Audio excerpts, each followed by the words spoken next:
Hello again, I'm Brandon Dawson, and this is The Distiller, a podcast about how we find meaningful work and how we find meaning in the work we do.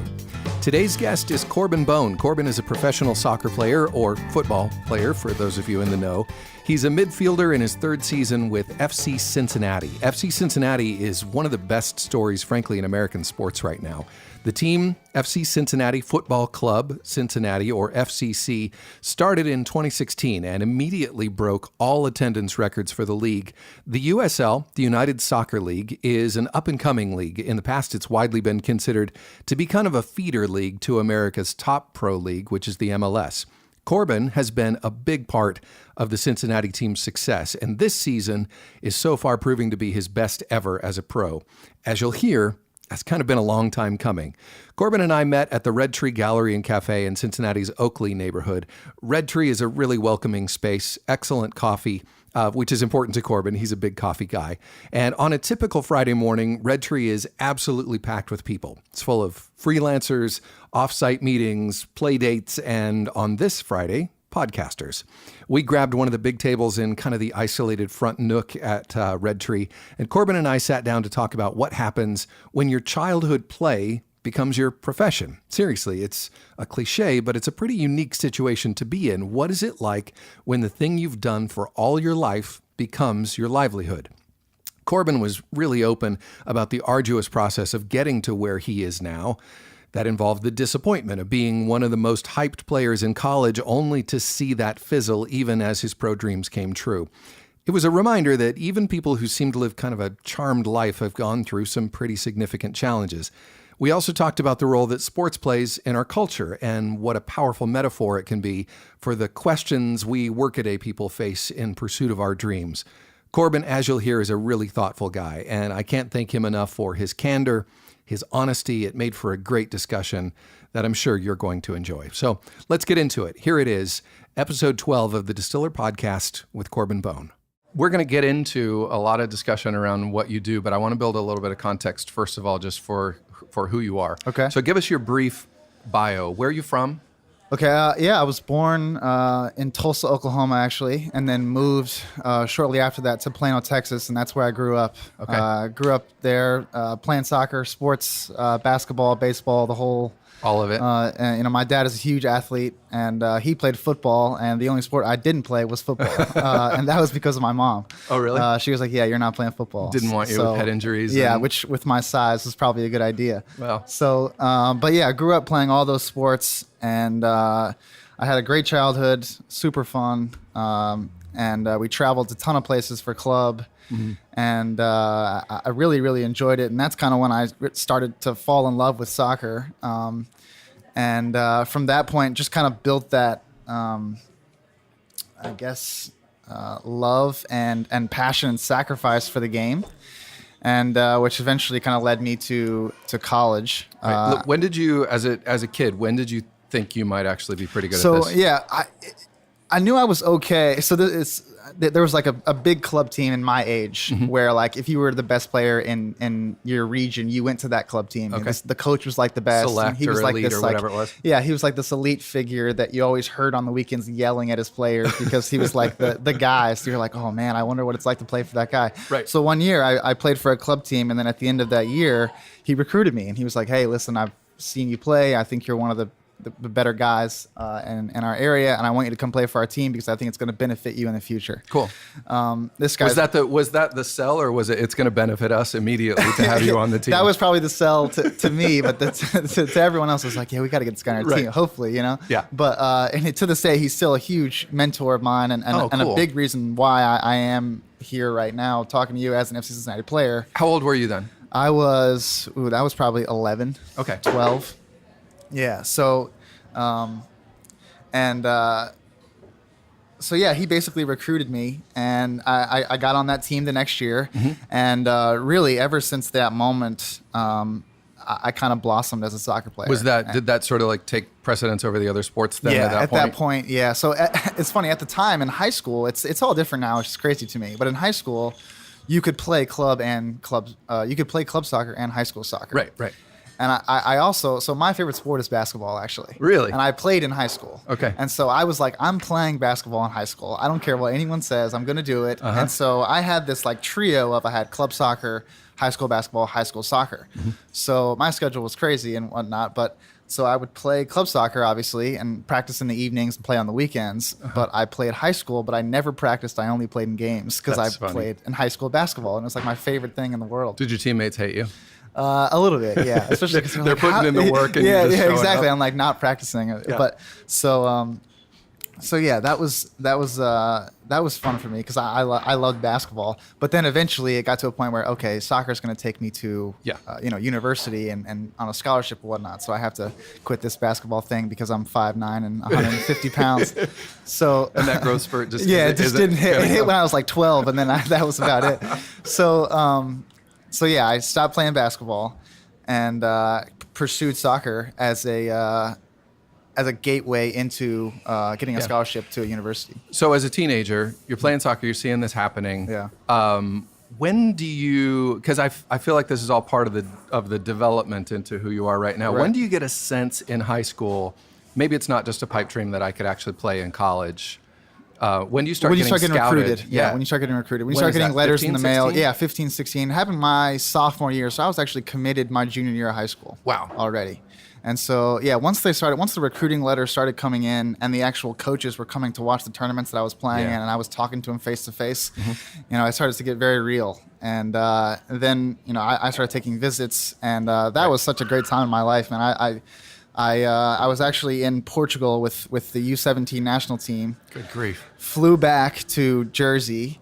My dad picked me up in Jersey, and we rode down the East Coast, and we visited Virginia, Wake Forest, Chapel Hill, all these schools. Right. And when I visited Wake Forest, I was like, immediately, this is where I want to go. That's the one. This is the place. We don't even need. We're actually on our way to Indiana. And I was like, we don't need to go. I'm going to go to Wake Forest because I loved it so much.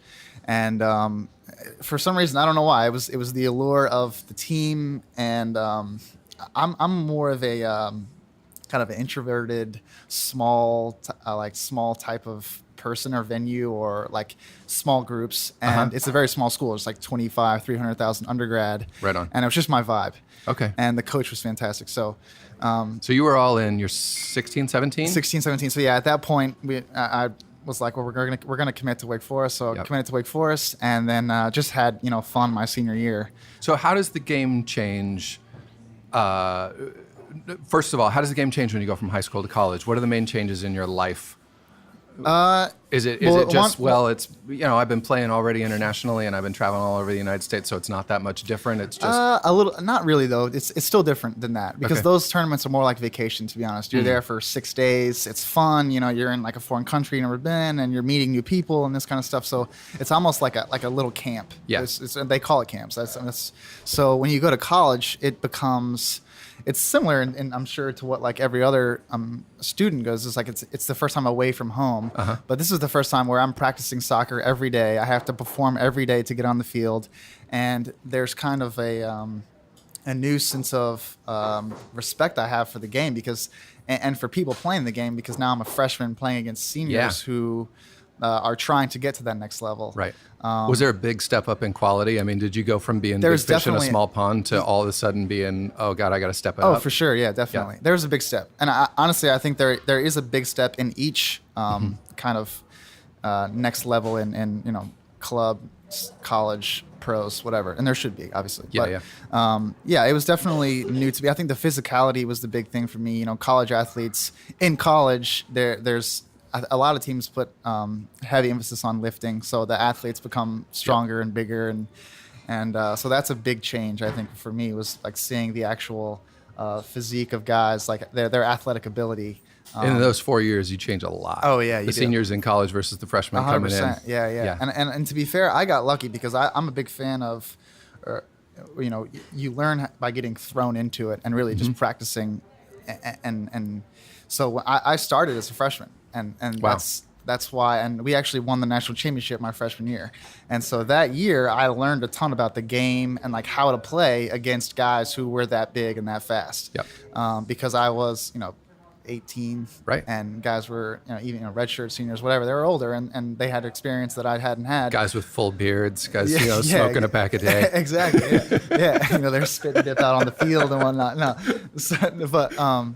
so that was good for me, and I really appreciated the coach having belief in me to play me at that early stage, because it helped in my in my soccer career. Did you change? You're playing midfield now. Were you always midfielder? I was always really a midfielder. Yeah. Okay. Yeah. I always played.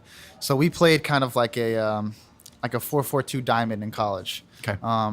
Which we've actually played a couple times this year at Cincinnati, and I've actually played the same position that I played in college that I played here. So nice. I'm very familiar with that position, and I love it because it's more like a free-flowing role where you can kind of wander and do what you like to find the game, Yep. get in dangerous places, but still kind of have that defensive responsibility. But you've also got to be a player capable of doing that. I mean, a 4-4-2 is you got to be able to cover a lot of ground. Yeah. Oh, yeah. 100%. At the end of those games, you're dead. You're dead. I'm not 18, 19 in college anymore. So playing them then and playing them now is a bit different. But still, and this is. You and I I would love to just grill you about the actual mechanics of playing soccer, because I'm a soccer fan and a soccer player. Your style, though, on the field is scrappy. Yeah. Like, you are the guy who's getting into everything. You are the guy who, when it seems like play has lagged, when it seems like the energy has gone down, consistently you are the guy who is like, I'm going to go break something up. I'm going to go through sheer force of will and physical exertion. Change the flow of things. And I see that happening pretty consistently. Yeah, I try to be. I try to make things happen, whether that's on defense and offense. And I attribute that to my dad, because anytime there was a lull in the game in club, and I started very early, he would be, he would scream a word out, or it would just be a look. I would look at him and he would look at me, and I'd be like, okay, you're right. Yeah, it's time. Yeah.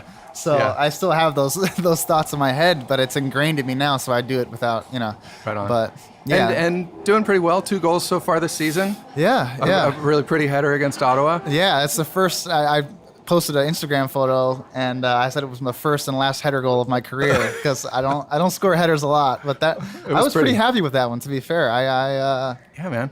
I surprised myself a little bit, and I love when that happens. That was great. So yeah.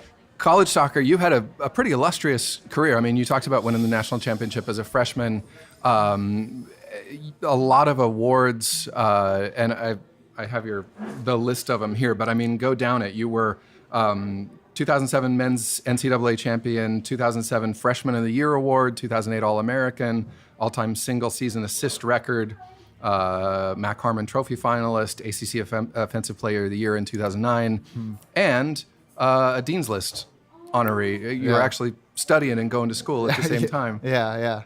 At what point in that process do you start thinking about the next level? Do you start thinking, when you went to college, did you have any idea, like, I might actually be able to do this for a living? Yeah, I was hoping to. Okay. For sure. Because at that time, really, it had just started to kind of sneak in where guys weren't going to college and were going straight to the pros, to the MLS. So I had talked to some people before going there about maybe making that jump. And, my mom's a teacher, so she values education, and so do I. And so, I was always going to go to college. But to be fair, I was always going to try and go pro when that opportunity came. Yep. And so after my freshman year, it was an incredible year, probably the best year of my life. College is incredible, and winning a national championship with guys that had became my best friends in the world was like the pinnacle. And I was like, where do you go from clouds, there? Freshman year, national exactly. championship. So at that point, and a lot of the guys who contributed to that team were juniors, so they were returning as for their senior year, and I was going to be a sophomore. So it was kind of like known between all of us, like this next year is going to really be, because we were better my sophomore year than my freshman year. There's no doubt about it. And if you look at the roster, there's 4 or 5 guys. Like, my roommate is Iko Para. Okay. And last year he won MLS Defender of the Year. Right. So our team was stacked, man. So I was like, we're gonna do this again. Yeah. So came back at that sophomore year, and then after that sophomore year, it was tough because we had made it to the Final Four, as furthest you can go, and lost in my hometown in Dallas. And so I was it was to Chapel Hill, which is like a rival of ours. I had a bunch of friends on that team. It was devastating. Yeah. And so at the end of that, all those seniors left. Okay. And so it was kind of a new challenge. And so at that point, myself and my roommate, Agopara, we kind of had to make a decision because we were getting these sort of, at the time they called them Generation Adidas offers, where you can leave school early and sign a MLS contract for however many years. And it was a great deal, to be fair. It was one of the best contracts you could sign in MLS at the time. And so we mulled that over, and to me, for some reason, it just didn't happen, and I wanted a new challenge to kind of take on this team on my own, because until that point, it was kind of like I was like the cool like freshman or sophomore who didn't really have any worries and could kind of live you don't have to lead the team. It's kind of just like, man, this is fun, this is cool. Right. But now it's a whole different experience, and you have to lead a team and become almost a new person on the field. And I thought, and my coach too at the time was like, you need to do this for your career. You need to have these. You need to go through this moment of maybe there's adversity, perseverance, or a different kind of leadership to get to the next level. And you were selected by your coach to do that. That wasn't just a conversation that you guys had. It was an official sort of position with the team. Right. Yeah. What was that? It's essentially just a leadership council, and guys that have been around a while. And so at that point, you kind of create this this community of people that make decisions or just basically lead the team and guide, what seniors are doing for me my freshman year, be that guy for the incoming freshmen, and hopefully get to that same level. And we did. And that was a huge achievement for myself, is leading that team to another Final Four, because a lot of people said we couldn't do it. Right. And then after that year, we ended up losing in the Final Four again to Virginia, I believe. And then after that year, it was kind of known to myself and a lot of other people that I was going to go pro and declare for the draft. Okay. And you did? And I did, yeah. First round, picked by the Chicago Fire. Yeah, Chicago Fire, 13th overall. It was a crazy time. I was hoping, to get higher, but I can't, it's not. That's not bad though. No, it's not bad at all. And to this day, like, I think it happened the way it was supposed to. It's tough to say that in the moment, obviously, and in moments past that, because I had a tough time in the MLS. Where did you think you were going to go in the draft? Did you think what you were I going had to go been higher? told, I thought I was top 10. Okay. Which, and to be quite frank, like, my contract was set up like that. And when it didn't happen, then you're just kind of like, oh man. Even though it's 13th, you're 3 out of the top 10. But I know those things for some matter. reason, how that feels like a loss. Right. It's like. Right. It's like if you tie a game, but they score in the last second of the kick, it feels like a loss, but you tied. It's not, you know what I mean? So yeah, that was I wanted to be really happy, and I was ecstatic, but there was still like a bitter taste in my mouth. Yeah. So now you're a pro. Yeah. Chicago Fire, big city, a lot of expectations. How does that all change how you relate to the game? How did the competition level go up? How does the next step impact you? Yeah, this is when everything changes for me, honestly. My life kind of got flipped upside down at this point. How so?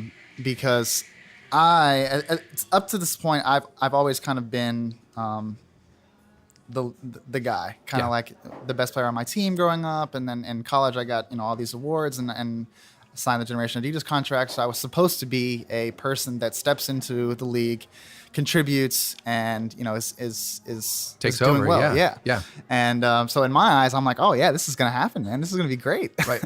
Well, it didn't happen that way. What happened? And to be fair, like, it was very, very eye opening to me. So the year before that, this is just a little backstory on the Fire. The year before that, the Fire went to the Eastern Conference Finals. And they did great, and for some reason, what happens in soccer, the coach got fired. They cleaned house. Everyone left. You do great, and we reward you by getting rid of everybody. Right. So everyone left. So this is basically a whole new team. So that happens a lot of times. Oh, yeah, I mean, Cincinnati sports fans have seen that happen as much as anybody else. Is all right. We got to clear salary cap room, or we got to do whatever to build. It's a part of the business. It'll happen, and it'll continue to happen forever. Yep. Okay. So, I'm coming into a team that is brand new and that has a brand new coach who just doesn't speak English. Oh man. And at this point, I'm like, what? what do you mean he doesn't speak English? How's that possible? So the first practice. And you're not speaking metaphorically. You're saying No, he literally doesn't speak English. does He not. has a translator Right. at training. So at training, he's giving the talks to the group, and then his translator Yep. will translate it to me. And for me, that was crazy. I was like, how is this? I knew that this was the pros, and maybe like you had to go out and get a big time guy. And he was a big time coach. And to this day, I think he's a great coach. He just didn't speak English. So how is he supposed to convey his messages if the language barrier is a bit tough? And so, this sounds like me making excuses, but this is just my reality really is he had no idea what the draft was. He's coming from South America. He Completely different system. They have no idea what the draft is. So I got drafted by the technical director. Not by the coach. You're not his guy. So at this point, he kind of thinks I'm like an academy player or a guy who's like, okay, well, he's just here for development. We'll let him do his thing. So, I mean, I really didn't have a shot that first year. And I think I started maybe 1 or 2 games. In the second game I started, he took me out in the 37th minute. Ugh. And so at that point, my confidence was gone. Yeah. So that kind of sets the stage. And this is the first time, I don't know, I'm putting words in your mouth here, but it sounds to me that this is the first time that something like that has happened in your soccer career, Definitely. all the way from being a kid to coming here. This is the first sort of major setback and the first time somebody's not saying you're the best guy on the field. Yeah, definitely. So That's hard to deal with. Oh, yeah, 100%. And you're 22? Yeah, I'm 20 at this point. 20, okay. Yeah. Still a young guy. Oh, yeah. So I mean, these next, however many years I spent in the MLS were like the most difficult of my life. But I learned so much about myself and about life that it's hard for me not to appreciate it. But while you're in them, it's hell. It's terrible. It's like, I wanted to quit every day and that kind of stuff. But that's down the line. But yeah, so, getting into the fire, it was definitely hard. And so then I started to question, and I've written now a couple of things about identity. So, and I think, a lot of people, not soccer players, not just soccer players, but everyone kind of struggles with the identity of like, if am I what I do, or am I, something different? And so at that point, my identity as a person was a soccer player. I was a soccer player.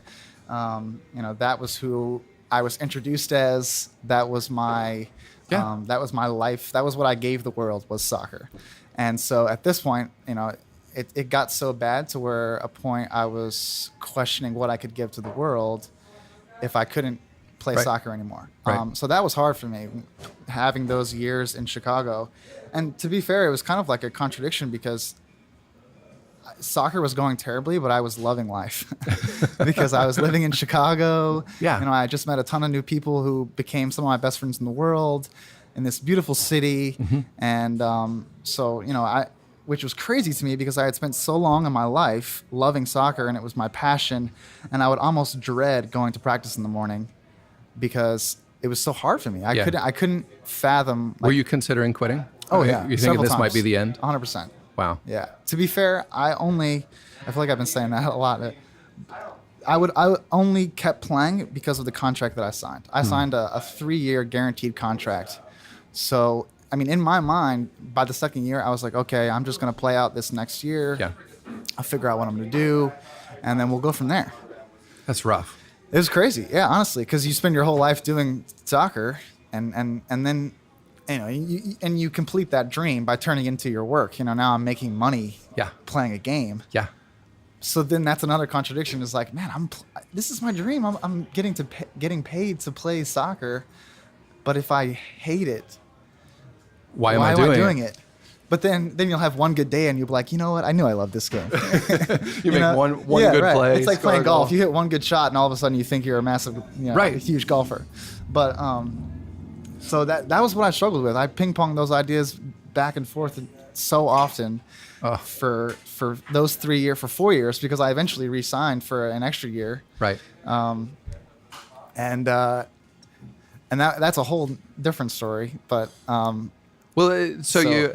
the timeline a little bit, because these are the questions I want to get to. I want to sort of complete the timeline a bit. You're in Chicago for 4 years. You go to Philadelphia. Yep. How does that transfer process work? I assume you have absolutely no say in it. No, yeah. Okay. It's the MLS. Yeah, right. Hey, Corben, congratulations. You don't live here anymore. Yeah, exactly. Well, that's one of the things about... Well, I found out on Twitter. Oh my God. Seriously. But and a phone call. I was really happy at that point when I eventually got selected in what they call a reentry draft. Mm-hmm. So I signed at the end of my third year, I signed another contract with Chicago. Mm-hmm. And then after another year, they had my option, but chose to decline it. So then I go into a reentry draft, Okay. which all other teams can draft out of. So all You're the a free guys, agent, yeah, essentially. a free agent. Okay. But Chicago still owns my rights. Yep. And Philadelphia Union ends up drafting me, and a guy who I love, John Hackworth, great guy. He went to Wake Forest. He was the coach, and I knew him well. And then their assistant, Rob, who I also knew well, who was the assistant at Maryland when I was at Wake. So soccer's a small community, Right. And so I eventually got drafted by then and went to Philadelphia with the hopes of resurging my career. And did that happen? No. It did not, unfortunately. More setbacks. To be honestly, in the beginning, it was great, and it was kind of a new beginning, and it was like when you get a new toy or something. I was so happy to be there, and so new fresh start, enlightened, chance to believe in yourself exactly, again. Yeah, I started to get that belief back and whatnot, and it went great in the beginning. I started playing some games, and then so it was probably the 7th game I played in. And I came in as a sub, and I ended up getting the second fastest red card in MLS history. Wow. What did you do? Yeah. Was it deserved? You can look this up on the internet, by the way. So anyone listening, you can. Everybody at home is Googling right now. So yeah, I ended up getting the second fastest red card in MLS history as a sub. I was on the field for like 63 seconds, and at this point, Philadelphia was kind of having a troubling time. We weren't winning a lot of games. We ended up winning that game. Which I was okay with, but you fell on your sword on that one. Yeah, exactly. You reignited the team. And that was the last game I played for the Union. The coach John Hackworth ended up getting fired a week later, and he was your advocate, and you were out. Interim took over, and wow, that was it. And how long from that point until you end up at Cincinnati? A while. So I ended up. I'm a journeyman. I'm just at this point. I'm just kind of chasing this dream. But the crazy thing also is that at this point, it's my only way to make money. Really. Yeah. I mean, this is my livelihood. Yep. So I have to figure out another way to do it. And an avenue opened up. My old assistant at Wake Forest ended up coaching a team that's now extinct, is Wilmington Hammerheads in the USL. So he coached them, and he was like, "Hey, listen, man, like I know you're just looking to play. I know it's not like the fanciest place and blah, blah, blah, but it's work. Just come down here and play soccer." And I was like, that sounds great. And it's on the beach. At this point, I'm just trying to enjoy my life, enjoy soccer, and just kind of fade away into darkness. No. So go there, and it was great. I played, and I enjoyed my life. And it was a good year. Our team was bad. We weren't good. We should have been good, but we weren't. And then I ended up getting a call, and one of my other old assistant at Wake Forest, this guy Ryan Martin, he calls me and says, "Hey, we're starting up this thing at Cincinnati. I know you've had a tough go at it, but we still believe in you. Cool. And you should come try it out." And I'm like, "Dude, I'm on board, man. Let's do this thing." Right. So, and then I was one of the first 11 to sign, and one of the 3 left. So one of the original 3 is you and Jimmy McLaughlin, and Jimmy and Kenny. Okay. Yeah. All right. Yeah. And all 3 of you doing amazing things, having a great season so far. Yeah, they're killing it, man. It's awesome to be here with them still, and doing what we're doing. It's great. And pointing toward the team getting back into MLS, and there's all everything those that's things. happening around that, which is really great. Yeah. Well, let's transition a little bit. You've hinted, and I've sort of been pulling you away from the philosophical aspects, but how does the process of taking your childhood love and turning it into what you do for a living change how you think about that thing? Do you still think about the game? I was thinking about this earlier, and I was remembering Michael Jordan, and the fabled, I don't know if it was true or if it was apocryphal, but everybody said that when he was playing for Chicago, he had a love of the game clause in his contract, which means that he could play anywhere that he wanted to at any time, because a lot of pros, they won't let you play pickup games because they can't afford to let you get hurt. Yeah, right. Like, how does your love for the game change over everything that you've just described as it becomes work? Yeah, a ton of things change. I mean, for me, they always, there's like, I don't know, but playing back then, it's for the love of it 100%. It's for the passion of it. It's for the joy of just going out there and playing the game, being with friends, and basically just connecting on a level that it's through sports, and it's great. And that's what I fell in love with. And you can still do that, obviously, at the pros, but there is a job aspect and a competitive nature that just doesn't exist when it's just club soccer. Yeah. Because you're fighting for jobs, and so when that changes, it definitely, your mindset has to change.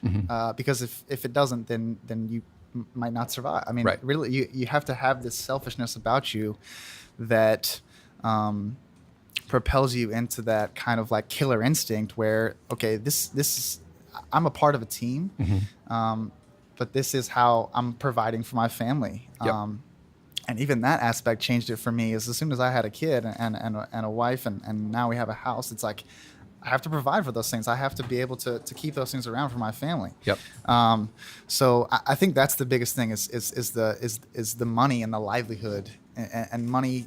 It changes things. Yeah. Definitely. And so it becomes a very much that cliche of a dog eat dog world, and unfortunately, I mean, you can still find, and like it's tough because on our team, this year, the team is incredible and all the guys are fantastic.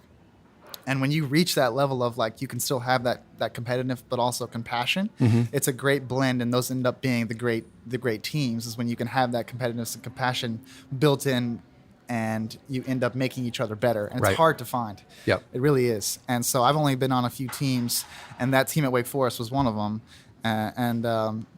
That they're successful and also can survive in that sort of that atmosphere. It's interesting. I think a lot of people think about professional athletes, and obviously for the people that we see most often, it's a pretty privileged position. But it's interesting to think about most people's work careers. They're kind of, even if they're working for a big company, even if they're sitting in a cubicle, the decisions they make are their own. Their performance is their own. They're judged on whether they do a good job or not. They're given a raise at the end of the year based on whether they did okay or not. So much of your livelihood is dependent on things that you can't control. Whether they hire a coach that can actually speak your language, right, whether the rest of the guys on the team can get along with each other, whether the team can coalesce, whether somebody gets hurt or doesn't get hurt over the course of the season. Yeah. And so there's a certain amount of it that you control. Yeah. You talked about that selfishness, but it almost seems like it's absolutely necessary because so much is out of your control. Yeah. That when you have something you control, you have to just grab it by the throat and make it everything you can. Yeah, 100%. I mean, the variables, like you just mentioned a ton of them, and those are all 100% correct. I mean, it's tough to control. And so at the end of the day, when you have that chance, so I mean, a lot of the times, when I was in the MLS, my only chance was to play as a sub.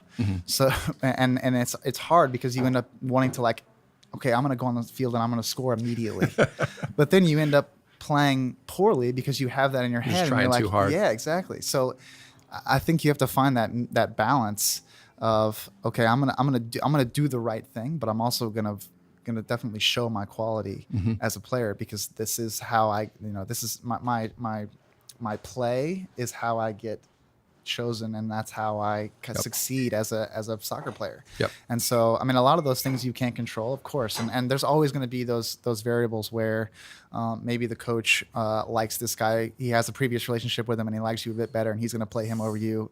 Those things are everywhere, and they happen all the time. And to be fair, that affected me when I was younger. And I would get super mad about it. And I would be like, this is stupid, man. Like, how is this possible? Like, blah, blah, blah. And then it would affect my play. And I would end up not playing to my full potential because I was worried about these things that I couldn't control. Well, as soon as I realized that, like, listen, that's not going to, it's only going to make you worse. It's only going to make it worse. Yeah. So I had to really think and say, okay, what are the things that I can't control? Is when I step on the field, I'm basically perfect. and to make it as hard as I can on the coach or whoever it is that keeps me around here or who is playing me, whatever. I have to make it as hard as on them as possible. When I look them in the eye and say, why am I not playing? They just say, You got to give them no excuses. yeah, exactly. Yep. And so that's kind of what I've built my play around, is I have to be almost perfect because there needs to be no excuses. Yeah. You know what's funny about that is before we started recording, I told you that some of the things I wanted to talk about were the ways in which I feel like the life of a professional athlete is completely different, and then in some ways absolutely no different from the professional life of anybody else. And I feel like that lesson is a lesson. I've coached a lot of people, done career coaching and different things, and I have said to people, the fastest way or the most secure way to ensure your advancement in your career is to make yourself indispensable. Yeah. And it's true no matter what you do. Leave everybody else who makes those decisions no room not to choose you. 100%, yeah. And that's true no matter what you do. Yeah, yeah. Well, I mean, you see it in soccer a lot, and it's not in soccer. It's anywhere that requires skill is if you can hone down and be a very good person at something that they need, then you become indispensable. Like in soccer, it's distinct when free kick takers. If you're a good free kick taker and you can honestly like put the ball in the back of the net or make the goalie make a save, you're probably going to be on the field. That's You know David what I mean? Beckham built an entire career on that. 100%. So like if you can find that skill, and a lot of people have, and or you know, a goalkeeper, I mean, it's another area where you can literally, if your goals against average is you know low, then you know, so and that margin for error is you know, but yeah, so that's a big part of it, and for me that's hard because I don't have that one skill. But I think, and you mentioned it earlier, the one thing that I do try and provide at all times is that willingness to work and the energy and that sort of thing that you can't deny, that I'm going to give you that every time I kind of step on the field. And I think that's part of it, is that journeyman approach. I mean, it sounds to me the way that you've matured as a player, but as a person over the course of your career is to see it as, I'm here to work. I'm here to put the work in every day. I'm here to put the work in on the field. I'm willing to be the guy that goes out and raises the energy of the team, because that's what we all need to succeed. Right. How has that part of it, the workman aspect of it, changed over the course of your pro career? Honestly, gratitude. I've started to really because so many in years past, because so many times I was like thinking of quitting, or should I quit, or doing that. And then now being able to be humbled by the fact that, I mean, I have this journal, and every day, usually when I wake up, I write like, this could be the last practice of your life. Because it could. That's, I mean, not only practice, but day or whatever, you know, that goes into this existentialist thing or whatever. But that this could be, whether it's injuries, whether it's, you know, anything, this could be it. And so that bleeds into, well, I'm going to work my hardest. I'm going to do everything I can, that if this was my last practice, if this was my last game, that I would be happy with that performance. And so that's kind of, like you said, that came with maturity and kind of recognition and awareness of the limited time that I have with this game. And this life, really, and I want to be proud. When I look back, you know, all that stuff I did when I was younger, I want to be proud of my soccer career.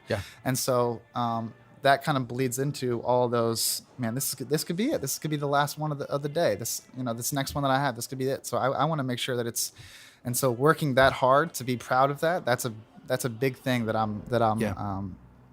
that I work towards 100%. You talked a few minutes ago about the desire to give something to the world, that you think of your career as what you're giving to the world. We talk about, this podcast is about meaningful work, about finding meaningful work and finding meaning in the work that you do.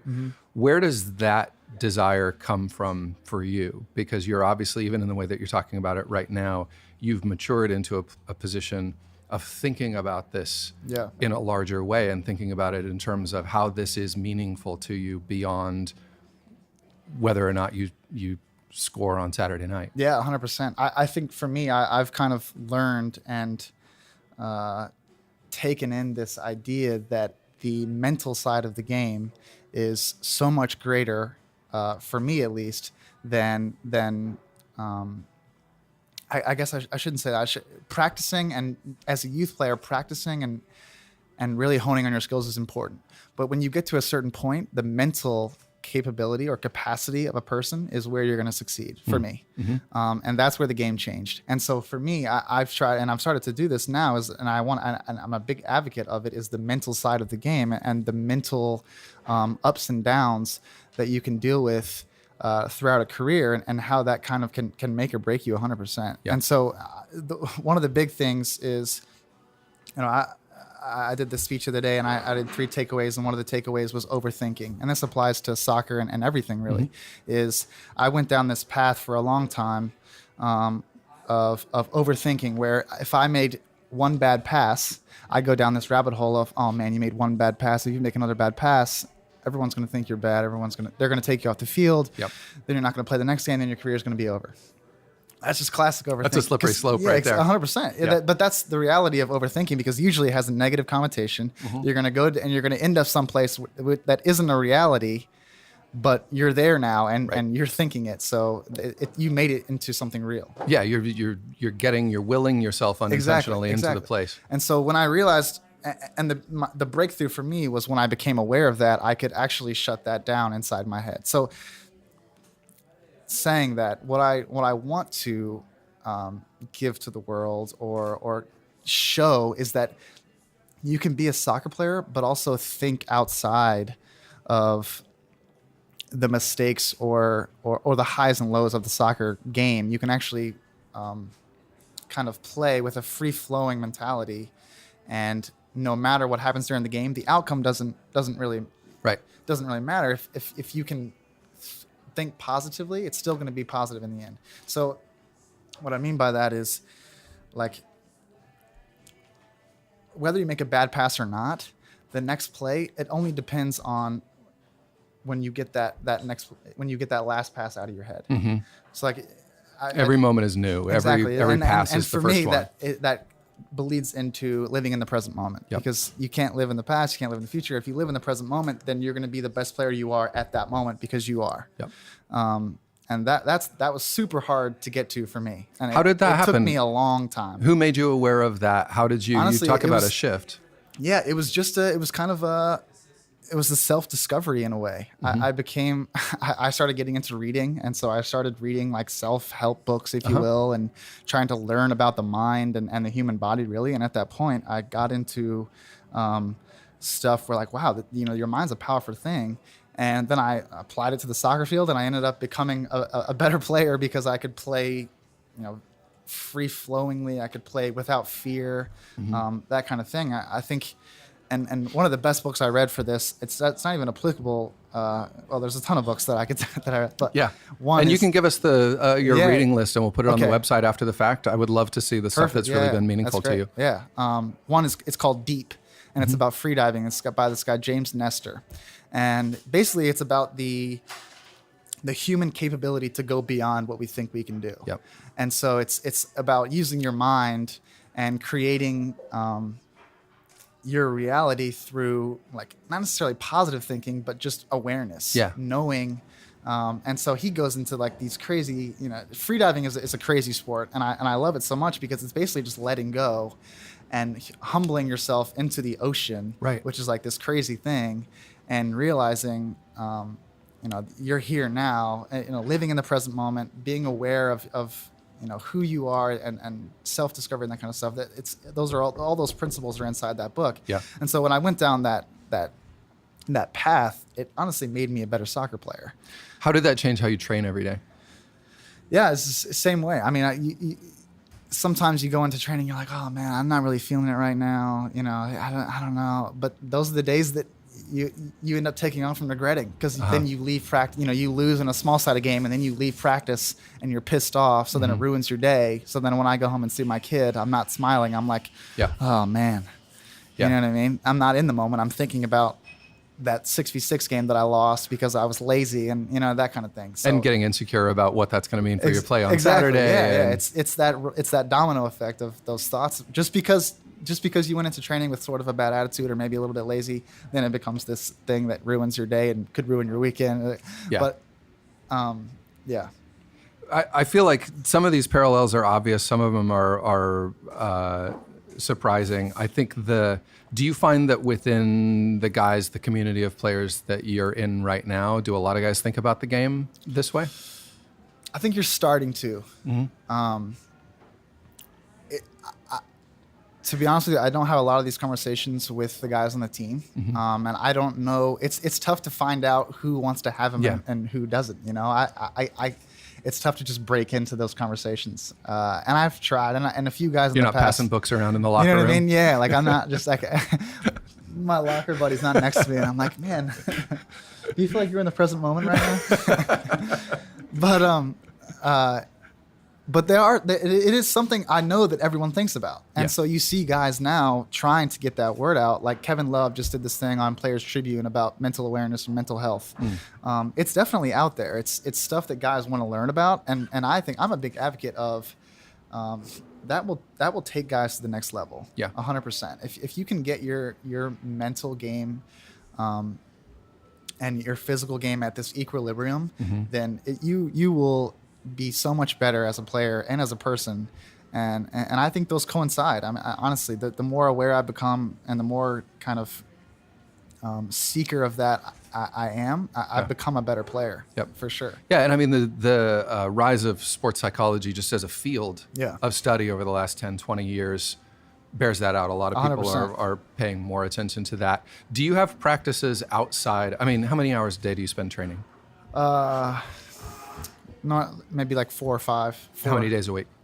Normally 6 days a week. Okay. Yeah. Do you have practices, or do you even have time for practices? Mindfulness practices or different things. You mentioned reading. What else do you do to cultivate this for yourself? We do yoga on occasion, for sure, and that helps definitely.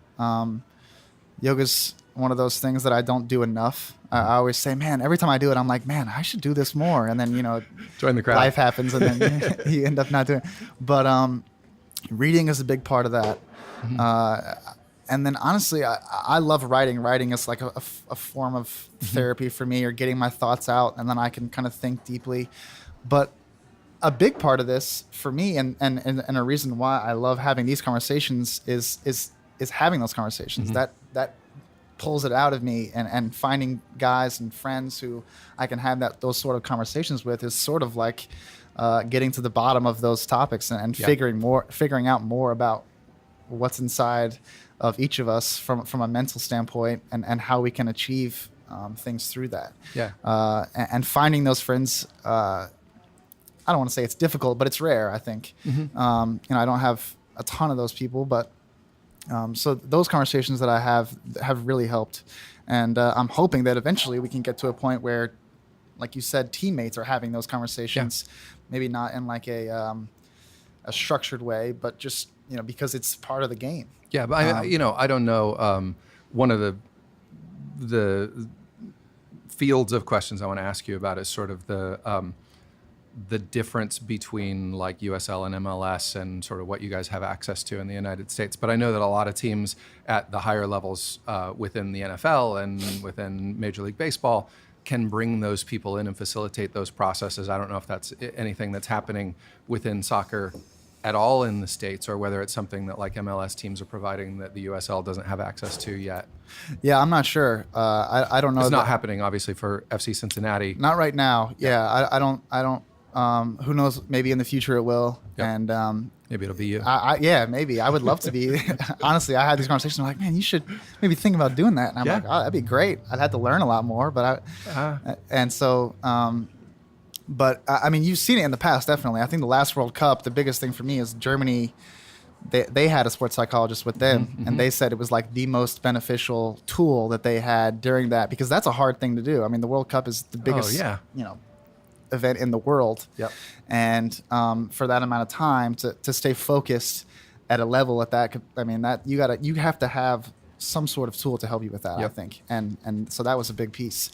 And and you see that process. I mean, that's why a lot of people are talking about Steph Curry and falling in love with him in the last 4 or 5 years, is because of the joy that he brings to the game. And it's obvious when you're seeing it take place. It's not always as obvious how to get to it. And again, I bring it back to the parallels are obvious.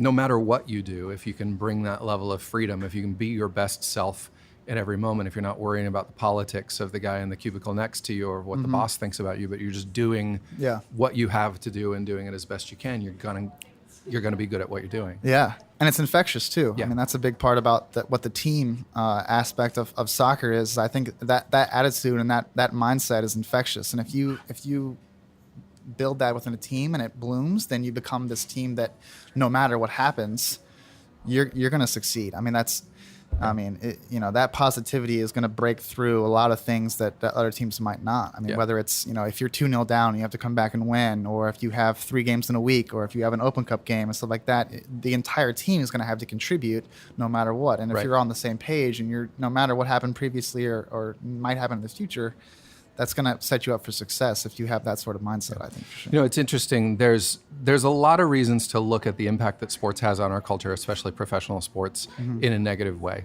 There's NBA salaries and there's MLB salaries and there's the inequity there, and there's a lot of opportunity. And I've done this myself to say,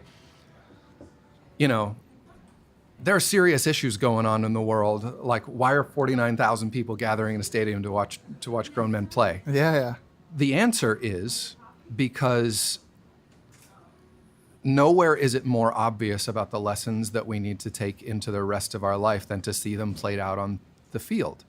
The camaraderie that is established, that the effects of that camaraderie, when you watch a player on any sports team, you can see a selfish player and you can see a selfless player, and you can see the difference in the impact that they have on the game. And I think it's important to recognize that the role that sports can play at higher levels in our culture is one of telling us the behaviors that we need to put into play in the rest of what we do. Yeah. There's not a question behind that, but I agree with you 100%. Yeah.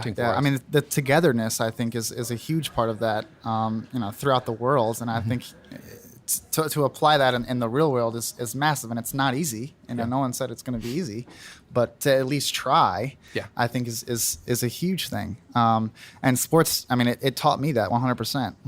I mean, you learn through having teammates and through going through adversity, and I think, not getting too high with the highs or low with the lows, and having that equilibrium and that balance. I think it teaches a ton of things, and it shows sports to me is everything, but sports to me, it's everything because it's taught me to learn about myself and about everything in the world to be a better person. Yeah. And I think, for sports to do that it's a beautiful thing. And so when I go to the stadium and there's like 30,000 people in the stands, like that's a beautiful thing to me.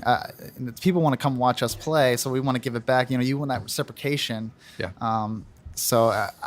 I think sports brings people together. There's no doubt about it, and it's a beautiful thing, and it's been a part of my life for so long, and I hope it continues. Not to go off on a tangent, but the crazy thing I just popped in my head, the crazy thing about sports is, like, for me, my soccer career it's the only career really that ends like abruptly. Where like if you're an accountant and you start being an accountant at you can do that for your entire working probably career. For the rest of your life. Yeah. There's like a date.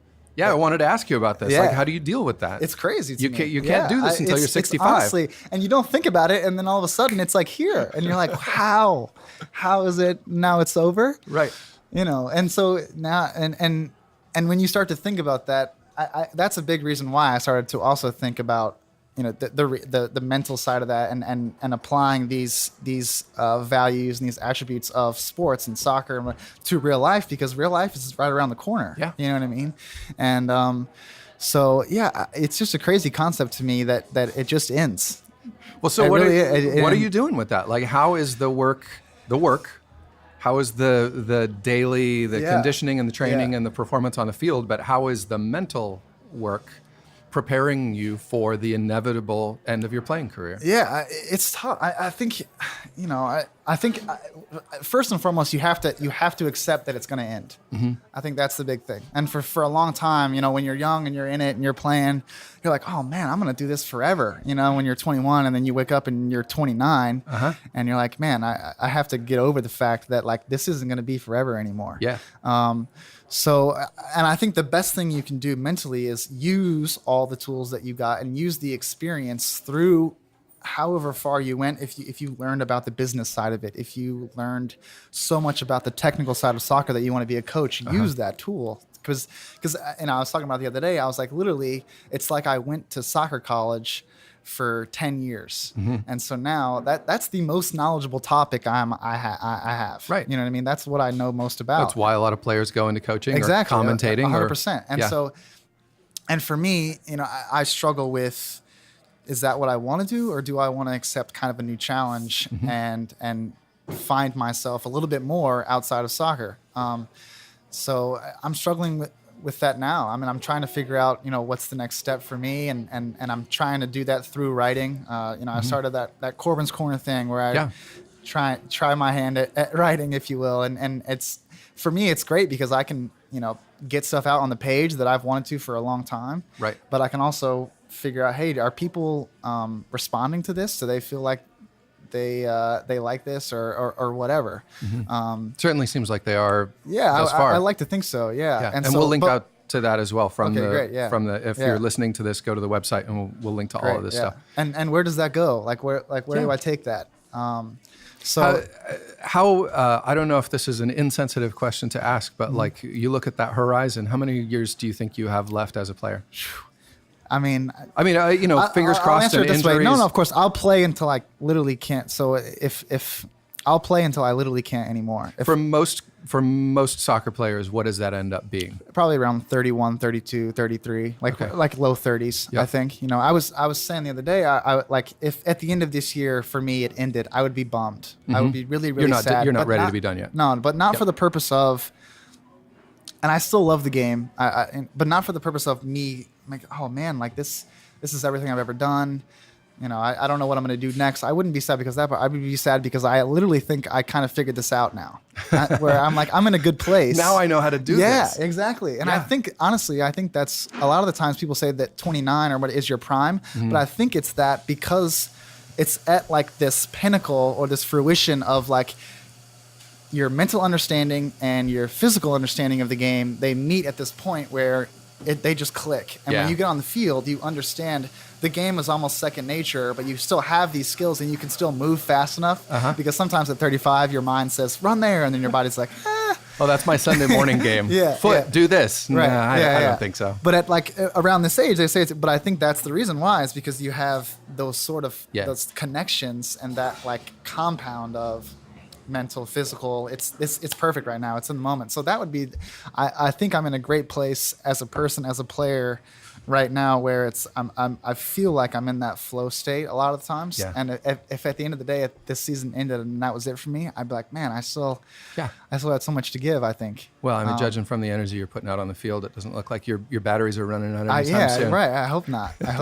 Knock on wood, no injury. Yeah, that kind of totally. Stuff, for a lot of people, the concerns that they have around work are very real daily concerns. Money, family, location. I'm interested in switching gears a little bit to talk about the life of a professional athlete. Okay.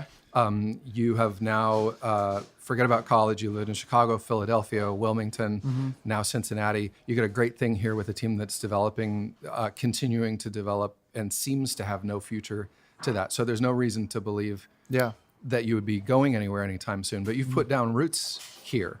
You've been here since 2016. Yes. You have a baby. You got married. You bought a house just recently. Yeah. Like this is real life this is it. stuff. How do you think about those concerns of, like, we talked about career longevity, but you also have to be aware of the fact that all those things that we talked about that you can't control. Yeah. You know.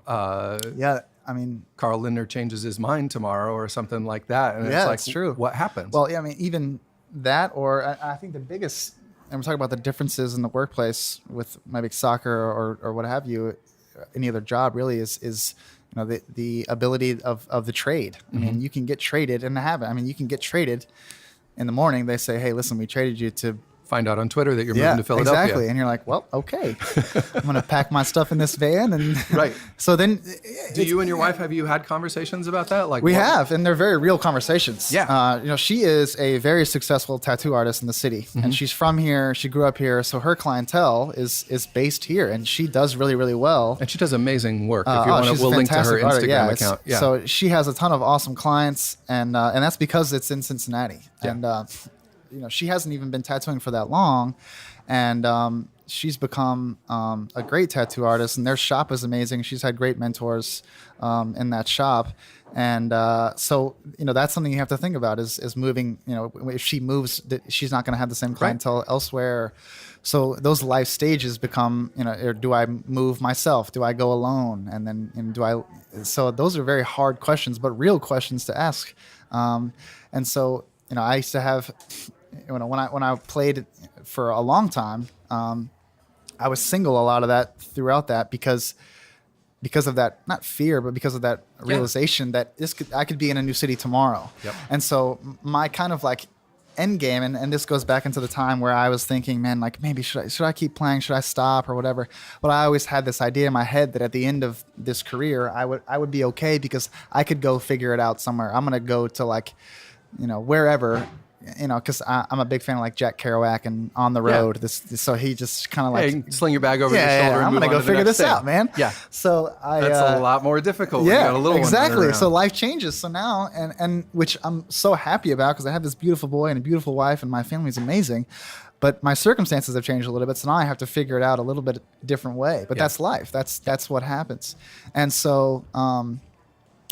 That part of the game is crazy, but it's it's worth it. I think. I was thinking, I don't know, the tiers of the U.S. soccer structure are changing a little bit. I feel like people know generally what MLS is. People have not known what USL is unless they lived in a city that had a USL team. Cincinnati has changed that. The USL is growing. There's a lot of guys that I play soccer with on Sunday morning are like, don't want FC Cincinnati to go to the MLS because they actually think that the level of play in the USL is as good or better these days. The USL is a great league. And it's funny because a lot of the guys that are similar to me and like I said earlier, the soccer community is very small. So a lot of the guys that like have got drafted or around me are the same year, they're in the USL. And so it's funny to me because it's almost become this like MLS reject league. Yeah. But we're still really good players. Right. So it's like maybe you didn't get a chance here, or maybe the coach didn't like you, or it didn't work out at this team because, and like we talked about earlier, there's so many variables that you can't control in that system where you end up on a team in the USL because something happened and now you're here and the coach liked you and blah, blah, blah. Yeah. But at the rate the USL is growing is incredible. Right. And I'm so happy for soccer in the US because it is getting so big and it's finally growing. It's amazing to watch, honestly. Yeah. It's incredible. So, I mean, the players in the USL, the quality is high. Yeah. I mean, it really, honestly, and even from when I played it with the Wilmington Hammerheads in the USL, at the rate that was 4 years ago. Right. Now it's completely dramatic. Well, I mean, as played off by the fact that you guys beat Chicago last year in the US Open Cup playoffs. You beat, I'm blanking. Who else did you beat? We beat the Crew. Yep, Columbus. We beat the Fire, and then we should have beat the Red Bulls, but blew that one. Yeah, That's the quality that you guys are bringing. I think the place that I was going with that is, you think about. I don't know if USL is considered the way that it was even 4 years ago as a AAA league to the big leagues. I think that's less true than it was. Yeah. But for the American sports consciousness of leagues that feed into whatever is considered the big leagues, I think about Bull Durham. Yeah. Like, it's the prototypical picture of the guys trying to make it to the show. Yeah, 100%. Number one, I guess, do you guys even think about it that way anymore? Or are you sort of cool with where it is? And then is the difference the same? I mean, you get this idea of like the minor league ball players are traveling on the buses and everything sucks and they're staying in the motel and then they're making, nothing every year trying to get to that. Do you guys think about it that way? Are you still, are your goals to make it still to the MLS? Are you thinking about things in a completely different way at this point? Well, to answer your last question first, personally, it was a personal goal of mine when I left the MLS. At that point, I was, I I was upset at what happened in my MLS career. Yeah. So a personal goal was I'm going to make it back to the MLS. And so if that happens, that's going to, for me, I will be really happy. Right on. Because I set that goal a while back, and I didn't know if I was going to be able to achieve it through all these kind of hoops and ladders and this roller coaster. And the great thing is you're on a train that appears to be going that direction. Right, exactly. So now, I just have to continue and strive for that, and hopefully, we'll see what happens. Yep. But to answer your other questions, there's in every league, there's always going to be things that aren't perfect. I mean, even like I joke about it because even in the MLS, when I was playing in the MLS, you still get people like, "Oh man, this is stupid, man. This it's still not the Premier League." Yeah, exactly. Yeah. It's certain things aren't up to standards, and maybe you're just complaining to complain. Yeah. But it's not that bad. Yeah. You're still going to play soccer for a living. Yeah, exactly. And so I will say the one crazy thing for me about the USL is, and this is a testament to FC Cincinnati, is when we go play on Saturdays in Nippert and there's 30,000 fans, and then you go to Bethlehem and there's like 800. Right. And you're like, wow, I can't believe this is strange. It's the same league. This is weird. I think about that. I watch you guys play teams when they come to Nippert, and I think it must be so hard for the teams that are playing in front of 800 or 1,000 people every week. The thing about the other side of it, though, is it is hard, but how happy are they and how pumped are they to come play in front of 30,000 fans? They're going to play their best game of the year. Yeah, this is their World Cup. You know what I mean? They're coming to play in Nippert in front of 30,000. They're going to play their best game they can. So I argue, and we've talked about this, is like, obviously the fan support is incredible and we use it to our advantage, but they use it to their advantage too. That's true. They come in and they say, man, this is unbelievable. I'm going to run so fast out here. I was watching the Pittsburgh fans when you guys played a couple of weeks ago. There were like 20 Pittsburgh fans over in the corner of the stadium just screaming their heads off. Yeah, right. It was great. Right. Yeah. But to answer your other question, I don't think we think of it like USL versus MLS. I think right now, especially where we are as a team, I think we're trying to figure out how to be the best team in the USL. Right on. Because, and I've learned this too, is that if you think about that ahead of you, a lot of times what you think is going to happen doesn't happen. Mm-hmm. And so, and that's for anything. Yep. So the best thing you can do is to achieve what you're trying to achieve in that moment or with that team, and everything else will fall into place. I think right now, the USL is a hard league. Yeah. And for us to, we're in a good run right now. So, I think for us to concentrate on the USL and try to be the best team we can this year, because we have an incredible team. Yeah.